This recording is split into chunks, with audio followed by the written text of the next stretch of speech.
Protein ഭക്ഷണങ്ങൾ കൂടുതലായിട്ട് കഴിച്ചു കഴിഞ്ഞാൽ വൃക്കരോഗം ഉണ്ടാകുമോ? എല്ലാ കാലവും മനുഷ്യർക്കുള്ള സംശയമാണ്. പ്രത്യേകിച്ച് ഇപ്പോൾ ജിമ്മിലെല്ലാം പോകുന്ന ആൾക്കാർ വീട്ടിലെല്ലാം പറഞ്ഞിട്ട് പ്രോട്ടീൻ പൗഡേഴ്സ് ഒക്കെ വാങ്ങി കൂടുതലായിട്ട് കഴിക്കാറുണ്ട്. എന്നാൽ ഇത് വൃക്കരോഗം ഉണ്ടാക്കുമെന്നൊരു ഭയം പലപ്പോഴും മാതാപിതാക്കൾക്കുണ്ട്. യഥാർത്ഥത്തിൽ പ്രോട്ടീൻ എന്ന് പറയുന്നത് നമ്മുടെ ശരീരത്തിന്റെ രോഗപ്രതിരോധ ശേഷിക്കും നമ്മുടെ മസിലുകളുടെ ആരോഗ്യത്തിനും എല്ലുകളുടെ ഉറപ്പിനുമെല്ലാം ഏറ്റവും പ്രധാനപ്പെട്ട ഘടകമാണ്.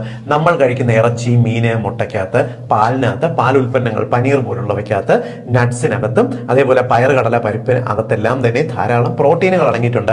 പ്രോട്ടീൻ പൗഡർ രൂപത്തിൽ ശരീരത്തിൽ കഴിക്കുന്നത് പലപ്പോഴും നമ്മൾ കിടപ്പിലായിട്ടുള്ള രോഗികൾക്കും, കാരണം ഈ ശരിയായിട്ട് ഭക്ഷണം ചവച്ച് കഴിക്കാൻ സാധിക്കാത്ത ആൾക്കാർക്കും, പലപ്പോഴും രോഗികൾക്കും അല്ലെങ്കിൽ ശരീരം എന്തെങ്കിലും നിന്ന് റിക്കവർ ചെയ്യുന്നവർക്കും ഉള്ള സാഹചര്യത്തിലാണ് വേണ്ടി വരിക.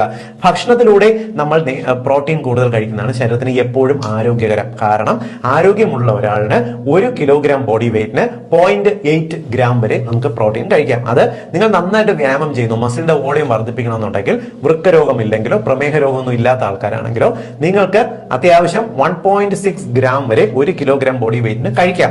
അതാണ് പലപ്പോഴും ജിമ്മിലൊക്കെ പോകുന്നവര് പ്രോട്ടീൻ പൗഡർ ഒക്കെ എടുക്കുമ്പോൾ ശരീരം യൂട്ടിലൈസ് ചെയ്യപ്പെടുന്നത്.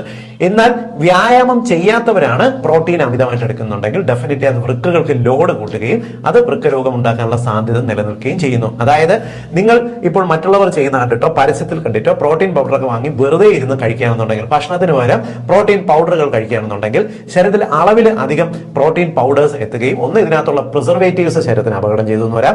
രണ്ടാമത്തത്, പ്രോട്ടീൻ ദഹിപ്പിക്കുമ്പോൾ ശരീരത്തിനുണ്ടാകുന്ന ബൈ പ്രോഡക്റ്റുകൾ, യൂറിക് ആസിഡ് പോലുള്ള ഘടകങ്ങൾ വൃക്കയിൽ അടിഞ്ഞുകൂടി പ്രത്യേകിച്ച് വൃക്കകൾക്ക് ലോഡ് ഉണ്ടാക്കിയിട്ട് മൂത്രത്തിൽ പത പോലുള്ള അവസ്ഥകൾ ഉണ്ടാക്കുകയും ചെറിയ ചെറിയ ഡാമേജുകൾ ഉണ്ടാക്കിയെന്നും വരാം. ഇത്തരം പൊല്ലാപ്പുകളുടെ പുറകെ പോകേണ്ട കാര്യമില്ല. നിങ്ങൾ ശരിയായിട്ട് വ്യായാമം ചെയ്യുന്നുണ്ടെങ്കിൽ ഒരു ഡോക്ടറുടെ നിർദ്ദേശം അനുസരിച്ച് ആവശ്യത്തിന് പ്രോട്ടീൻ പൗഡർ കഴിക്കാവുന്നതാണ്.